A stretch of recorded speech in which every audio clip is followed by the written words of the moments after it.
the Jews became degenerate in manners and superstitious opinions before they made any improper change in the external form of religion. For although they had adopted many perverse ceremonies under Rehoboam, yet as the doctrine of the law and the priesthood and the rites which God had instituted continued at Jerusalem, the pious still had the church in a tolerable state. In regard to the Israelites, matters which up to the time of Ahab had certainly not been reformed then became worse. Those who succeeded him until the overthrow of the kingdom were partly like him, and partly, when they wished to be somewhat better, followed the example of Jeroboam, while all, without exception, were wicked and idolatrous. Different changes now and then took place, some kings corrupting the worship of God by false and superstitious inventions, and others attempting to reform it, until at length the priests themselves polluted the temple of God by profane and abominable rites. 9. Now then, let the papists, in order to extenuate their vices as much as possible, deny, if they can, that the state of religion is as much vitiated and corrupted with them as it was in the kingdom of Israel under Jeroboam. They have a grosser idolatry, and in doctrine are not one whit more pure. Rather, perhaps, they are even still more impure. God, nay, even those possessed of a moderate degree of judgment, will bear me witness, and the thing itself is too manifest to require me to enlarge upon it. When they would force us to the communion of their church, they make two demands upon us. First, that we join in their prayers, their sacrifices, and all their ceremonies. And secondly, that whatever honour, power, and jurisdiction Christ has given to his church, the same we must attribute to theirs. In regard to the first, I admit that all the prophets who were at Jerusalem, when matters there were very corrupt, neither sacrificed apart nor held separate meetings for prayer, for they had the command of God, which enjoined them to meet in the temple of Solomon, and they knew that the Levitical priests, whom the Lord had appointed over sacred matters, and who were not yet discarded, how unworthy soever they might be of that honour, were still entitled to hold it. Exodus 24:9. But the principal point in the whole question is that they were not compelled to any superstitious worship. Nay, they undertook nothing but what had been instituted by God. But in these men, I mean the papists, where is the resemblance? Scarcely can we hold any meeting with them without polluting ourselves with open idolatry. Their principal bond of communion is undoubtedly in the Mass, which we abominate as the greatest sacrilege. Whether this is justly or rashly done will be elsewhere seen. See chapter 18, see also book 2, chapter 15, section 6. It is now sufficient to show that our case is different from that of the prophets, who, when they were present at the sacred rites of the ungodly, were not obliged to witness or use any ceremonies but those which were instituted by God. But if we would have an example in all respects similar, let us take one from the kingdom of Israel. Under the ordinance of Jeroboam, circumcision remained, sacrifices were offered, the law was deemed holy, and the God whom they had received from their fathers was worshipped. But in consequence of invented and forbidden modes of worship, everything which was done there God disapproved and condemned. Show me one prophet or pious man who once worshipped or offered sacrifice in Bethel. They knew that they could not do it without defiling themselves with some kind of sacrilege. We hold, therefore, that the communion of the church ought not to be carried so far by the godly as to lay them under a necessity of following it when it has degenerated to profane and polluted rites. 10.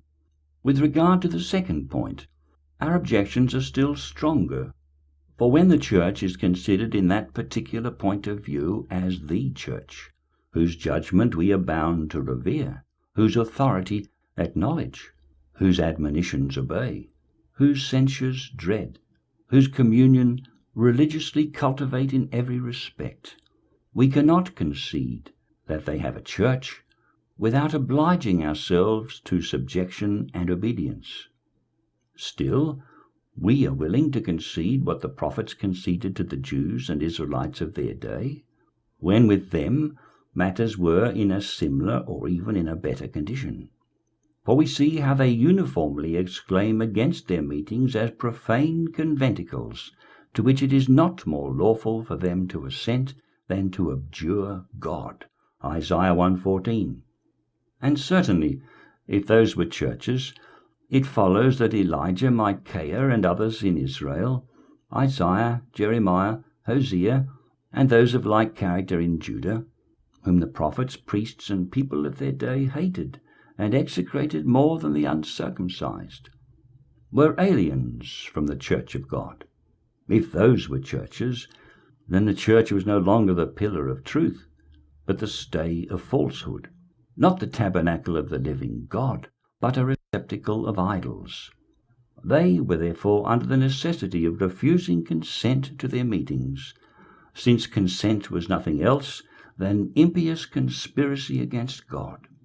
For this same reason, should anyone acknowledge those meetings of the present day, which are contaminated by idolatry, superstition, and impious doctrine, as churches, full communion with which a Christian must maintain so far as to agree with them even in doctrine, he will greatly err.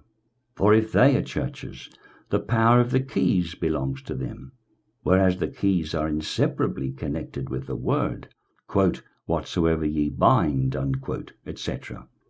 Whereas, on the contrary, they discard from their communion all who sincerely profess themselves the servants of Christ. Therefore, either the promise of Christ is vain, or in this respect at least, they are not churches. In fine, instead of the ministry of the word, they have schools of impiety and sinks of all kinds of error. Therefore, in this point of view, they either are not churches, or no badge will remain, by which the lawful meetings of the faithful can be distinguished from the meetings of the Turks. 11.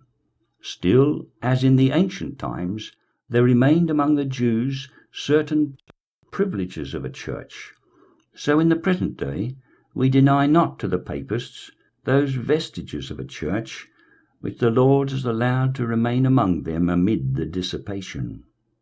When the Lord had once made his covenant with the Jews, it was preserved not so much by them as by its own strength, supported by which it withstood their impiety. Such then is the certainty and constancy of the divine goodness, that the covenant of the Lord continued there, and his faith could not be obliterated by their perfidy. Nor could circumcision be so profaned by their impure hands as not still to be a true sign and sacrament of his covenant. Hence the children who were born to them the Lord called his own, Ezekiel 16:20, though unless by special blessing they in no respect belonged to him.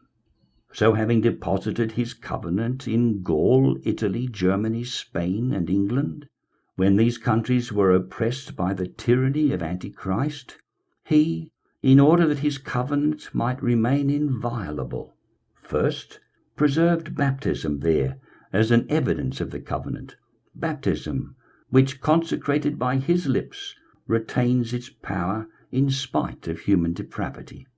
Secondly, he provided by his providence that there should be other remains also, to prevent the church from utterly perishing.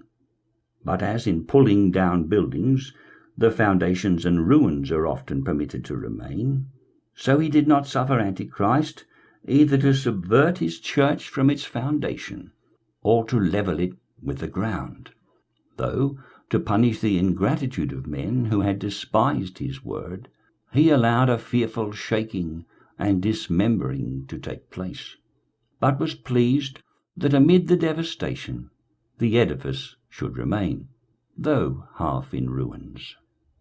12. Therefore, while we are unwilling simply to concede the name of church to the papists, we do not deny that there are churches among them.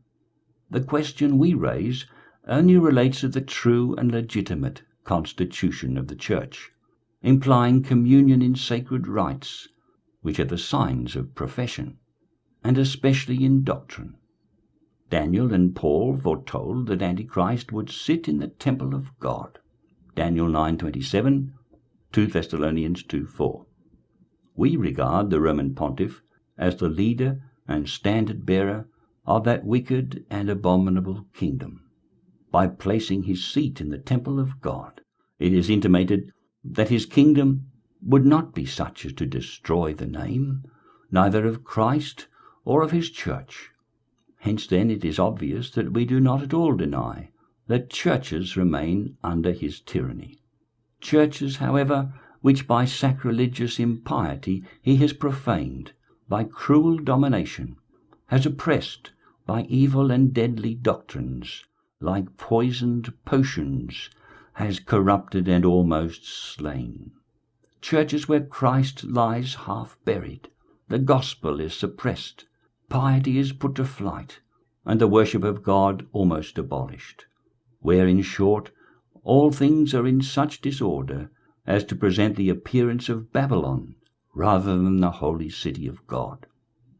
In one word, I call them churches, inasmuch as the Lord there wondrously preserves some remains of his people, though miserably torn and scattered, and inasmuch as some symbols of the church still remain, symbols especially whose efficacy neither the craft of the devil nor human depravity can destroy. But as, on the other hand, those marks to which we ought especially to have respect in this discussion are effaced, I say that the whole body, as well as every single assembly, want the form of a legitimate church.